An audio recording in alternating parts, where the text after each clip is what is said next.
Pilipinong kabataan na pag-asa ng bayan.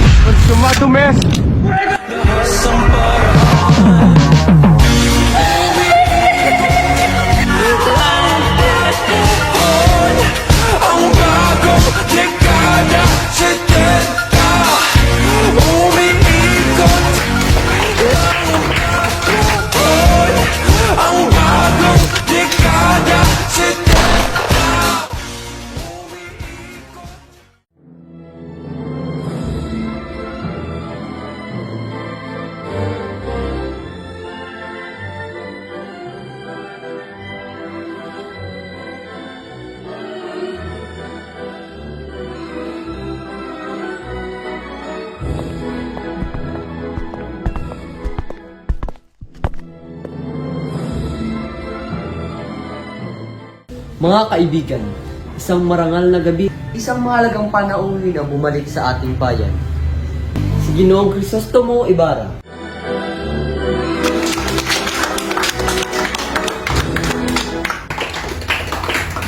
Magandang gabi sa inyong lahat. Ikinagagalak kong makita kayo. Alam niyo ba, sa bansang Germania, ang pagpapakilala ay hindi pagmamayabang, kundi nagpagsisimbolo ng pagiging matipuno ng isang lalaki. Kaya ako, si Crisostomo Ibarra ay magsali. Magandang gabi sa lahat.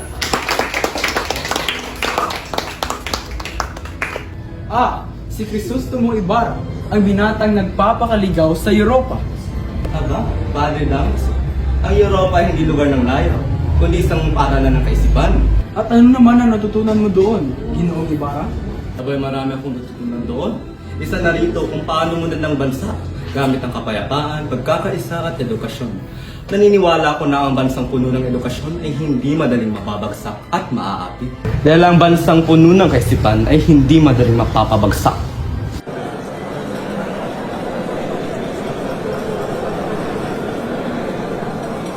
Kalayaan ha?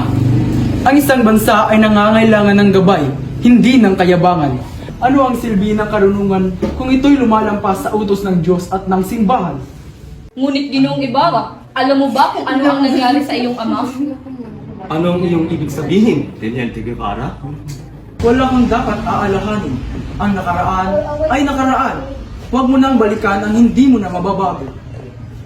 Ay, napakaraming usapan tungkol sa nakaraan. Ngunit nandito tayo upang magsaya. Kaya salubungin natin si Ginoong Ibarra na masigabong palakpakan.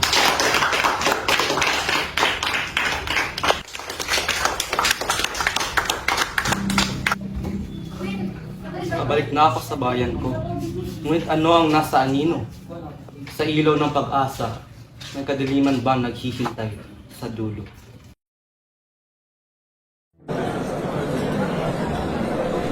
Si Isabela ay pumunta kay Maria, pero paparating na sila.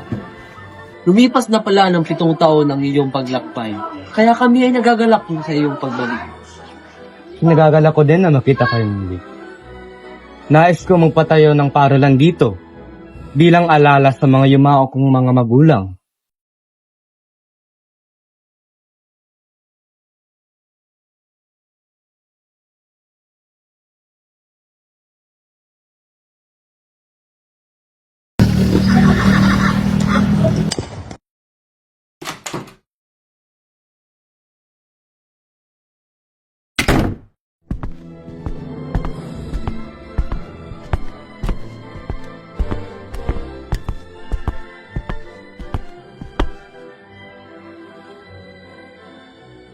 Magandang umaga sa inyo mga Ginoo. Magandang umaga din.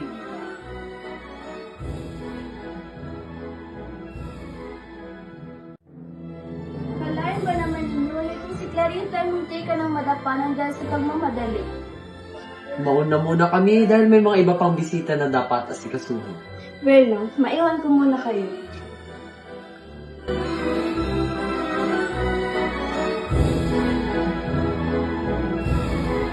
Aba, yan ba ang pasalubong mo sa akin, Maria Clara? Aba, hindi mo ba ako kayang malilimutan? Alam kong maraming mga magagandang dalaga sa bayan na iyong pinupunta, Ibarra. Abay, marami na rin bansa ang aking napuntahan. Marami na ding magagandang dalaga ang aking nakasalamuha. Ngunit ikaw lamang ang dalaga ang may sala dahil ang puso ko ay iyong kinuha. Kaya huwag ka nang magtampo at mag-awitan na lang tayong dalawa.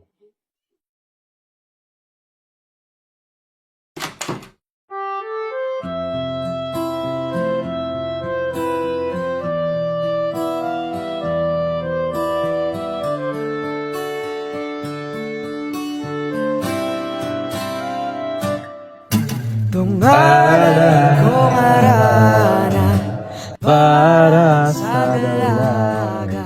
Walang kasilang ang may rosas Sa sangaling muya kung nanaisin lang tadhanang mapanlindag di hahaya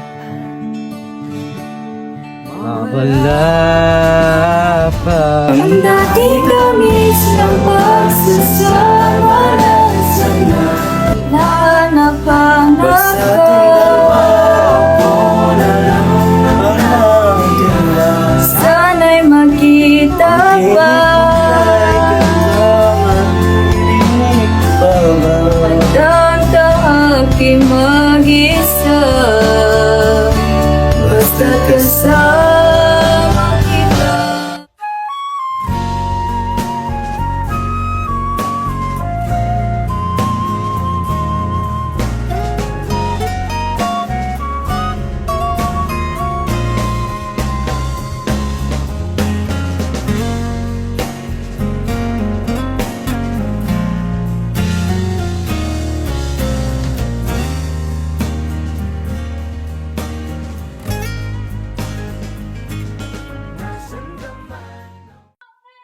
Parang nalulungkot ka, Ibarra. Hindi. Sobra lang akong naliligayahan ngayon dahil sa muli nating pagkikita. Na halos nakalimutan ko na bukas na pala yung araw ng patay. Aba, pupunta ka sa libingan. Oo, pupuntahan ko yung mga magulang ko, Maria. At kailangan po nang umalis. Parang, Teka, bago ako umalis, maaari ba tayong muli magkita sa Batis kung saan tayo naglalaro nung tayo ay bata pa? maaari, Ibarra. At isama din natin yung ating mga minamahal na kaibigan at pamilya. Paalam, mahal. Hanggang sa muli.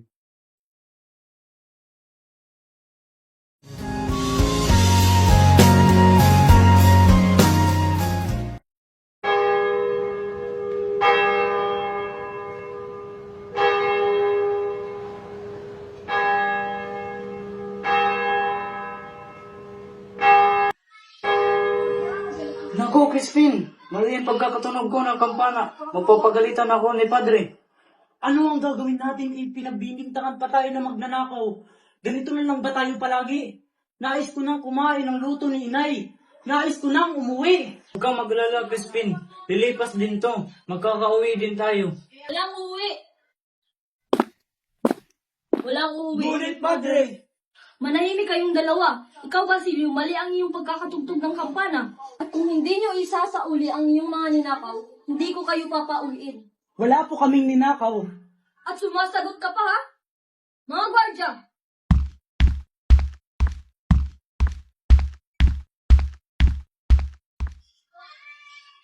Dakpin niyo sila.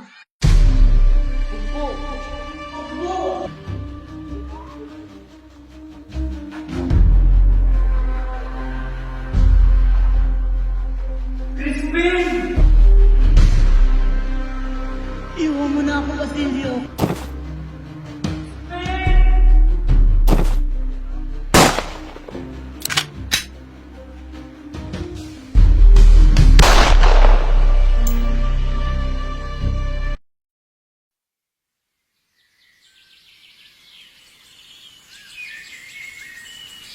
Hoy, ikaw, babae! Di ba ikaw ang ina ng mga batang magnanakaw? Ano po? Wala po akong mga anak na magnanakaw. Kung hindi mo isasauli yung mga sinakaw nila, itatali ka namin dyan at babarilin.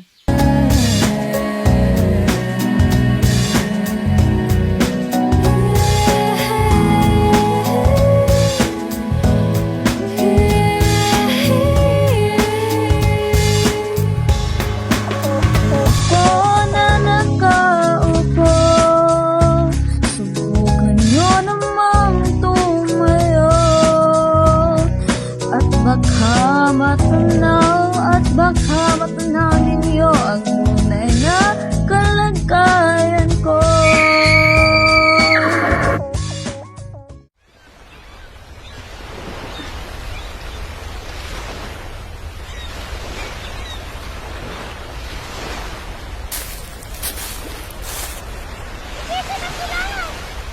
Tara! Yung pumaypay ko!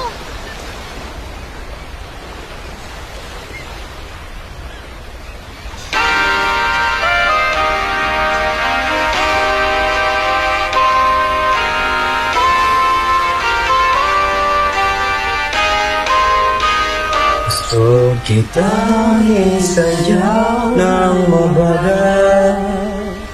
Gusto kitang isayaw ng mabagal.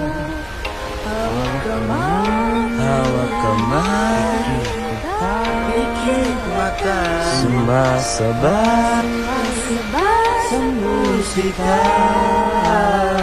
Gusto kitang isayaw ng mabagal. Gusto kitang isayaw. Napakaganda ng lawa ni Ate. Alihin at ihiyak ka. Oo nga, ganun din yung bayan natin noon. Pero ngayon, puno na ng punos. Ano ang ibig sabihin, Kubara? Gusto kong baguhin ang ating bayan. Gusto kong maging mapayapa ito ulit. Walang takot, pero hindi ko alam kung paano ito gawin. Mag-ingat ka. Marami ang mga mata na nakatingin sa'yo. Hindi lahat ng kasama mo ay katampi mo. Anong ibig mong sabihin, Elias?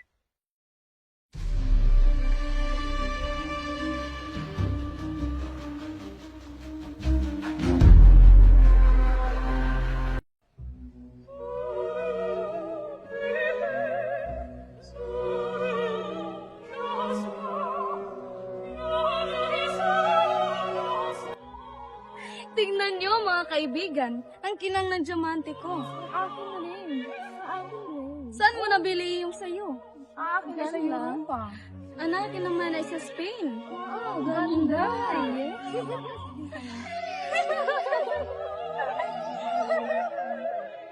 Si Spain? Pasilyo?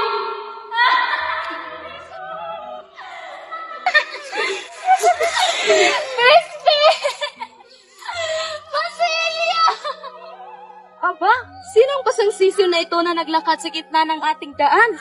Mga kaibigan, tingnan nyo, mukha siyang pulubi. Crispin, Basilio, ang anak ko. Kawawa ka naman. Ang iyong nanak? Diyos ko, Sisa. Baka naman nasa langit na sila. O baka iniwan ka na nila. Sino ba namang gustong tawaging anak ng isang baliw? Hindi.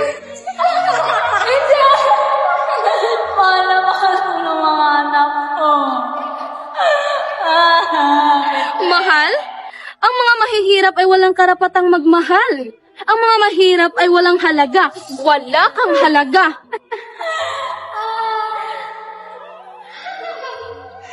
Kaawa-awang tita, tulungan natin ka. Huwag. Alam mo naman kung gaano ka mapangabuso mga mamamayan sa atin. Nais ko rin siyang tulungan, ngunit tayo ay mapapahamak lamang. Kaawang-awang Sisa, tila lahat ng bagay ay nawala sa kanya. Sarap ng mundo, si Sisa ay isang baliw. Ngunit sa kanyang puso, siya pa rin ay isang inang nawala ng lahat, maliban ang kanyang pag-ibig.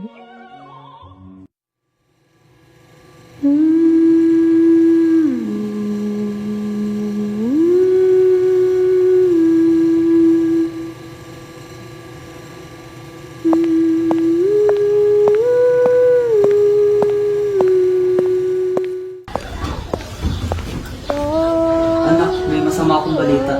Natagpo ang bangkay kanina. Sino po yan? Yan hiniwalaan si Ibarra doon.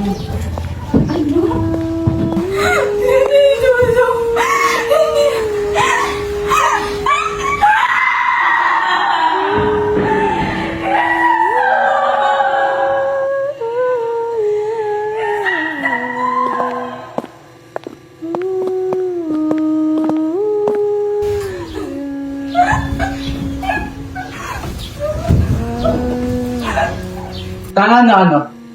Huwag kang mag-aalala. Ipapakasal ka namin sa isang banyaga. Ano? Sumunod ka na lang sa utos ng pagi. Utang na loob! Utang na loob! Huwag niyo akong tahimikin! Por favor! Ayoko na tumahimik pa! Buong buhay ko! Parati akong sinasabihan na tumahimik, sumunod at manatili! Paulit-ulit na lang ako sinasabihan ng ganun! Paulit-ulit na akong kinukulan ng boses ko! Tinapos na lang! Na halos mapipi na ako! Alis! Alis kayo!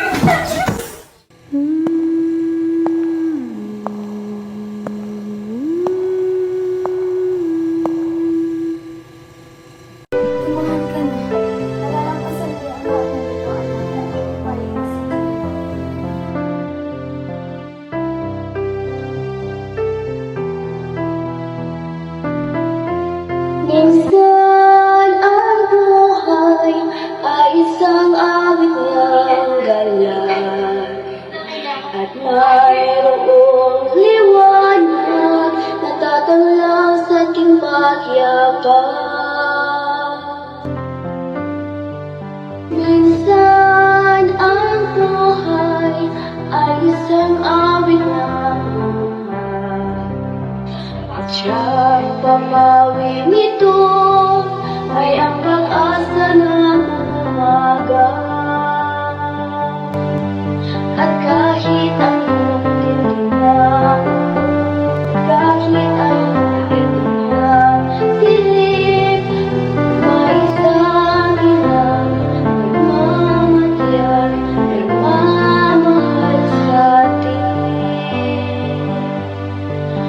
Awit niya'y pag-ibig ng Diyos, tawag niya'y magpaling loob, turo niya'y buhay ng Diyos lamang sa atin kaloob.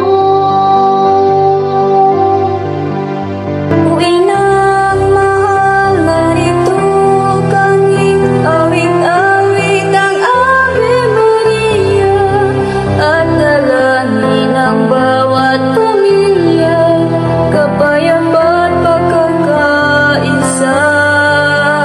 Ang resaryong hawak namin at awit-awit ang Ave Maria, puspus ka ng diwang panang, digin ang aming payap na dasal. Ihatid kami sa langit ng amang mapagmahal. Sa isang madilim at malamig na piitan, isang lalaking minsan ay puno ng pangarap para sa bayan ay ngayon nakayuko. May tanikala sa kanyang mga kamay. Siya si Ibarra. Hindi isang taksil, hindi isang kriminal, kundi isang taong pinagkanulo ng lipunang kanyang minamahal. Ang kanyang puso ay hindi galit, ngunit puno ng panghihinayang at kawalan ng pag-asa. Ang bawat patak ng ulan sa labas ng piitan ay tila mga luha ng isang bansang hindi handang ipaglaban ang katotohanan. Ngunit sa gitna ng dilim, may isang anino ang lumitaw, si Elias. Siya ay isang taong walang sariling laban, ngunit piniling isakripisyo ang kanyang buhay para sa kalayaan ng iba. Sa pagitan nilang dalawa, may isang tanong na kailangang sagutin. Susuko ba si Ibarra sa kasaysayan o pipiliin niyang maging bahagi ng hinaharap?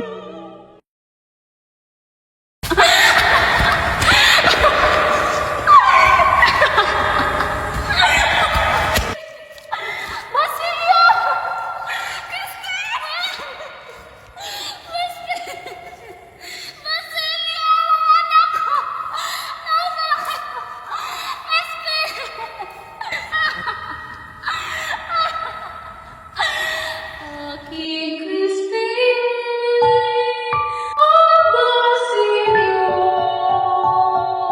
nasan kayo, mga anak ko? Nandito na ang nanay niyo. Halina, maglaro tayo. Crispin! Basilio!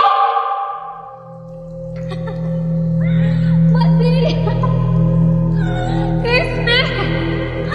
Basilio! Crispin! Basilio!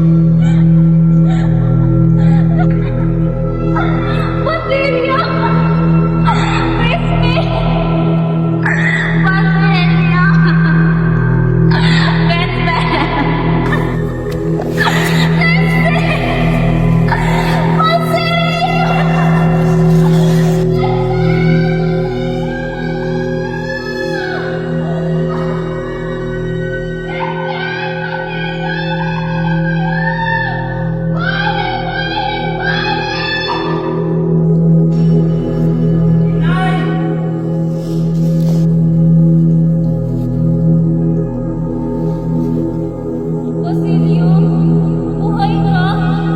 Mahal na mahal ko kayo. Nay! Nay! Inay!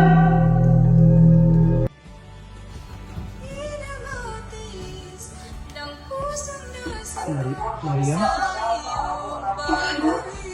Buhay ka! Buhay ako. Tumakas ako. Bumalik ako, hindi upang ipagganti ang aking sarili. Patawad. Pinilit ako nilang talikuran ka. Pinilit ako nilang magpagkasalan ko. Hindi mo to kasalanan. Naibara, napag-desisyonan kong mamatay na lang ako sa kumbento kaysa sa mabuhay ako sa mundo wala ka. Kung yan yung napag-desisyon mo, Maria, hindi kita.